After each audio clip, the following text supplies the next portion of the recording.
Hi everyone, কেমন আছো তোমরা সবাই?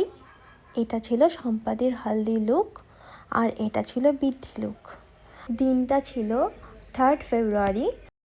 ব্রাইডালের সাথে সাথে সম্পাদি আমাদের হলদি আর বৃদ্ধি লুকের জন্য বুকিং করেছিল। তো আমরা সকাল সকাল পৌঁছে যাই দিদির বাড়ির উদ্দেশ্যে। তো আমরা টাইম মতো পৌঁছে গিয়ে দেখি দিদির কিছু রিচুয়াল বাকি ছিল। তো দিদি সেই রিচুয়ালগুলো করে নেয়। আর যেই টাইমে সাজার কথা ছিল সেই টাইমের থেকে একটু লেট হয়ে যায় দিদির বসতে। তো আমরা ফটাফট শুরু করে দেই মেকওভার। আর দিদির যেহেতু হেয়ারটাও ভিজিয়েছিল, তো হেয়ারটাও এদিকে ড্রাই করে নেওয়া হয়।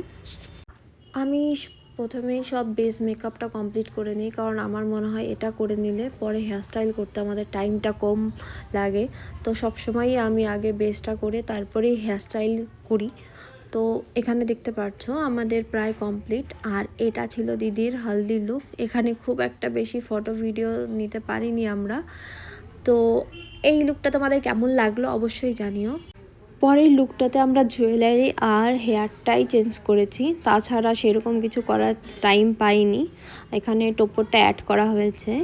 তো এটা দিদির বৃদ্ধি লুকের ফাইনাল লুক। তো তোমাদের কেমন লাগলো জানিও।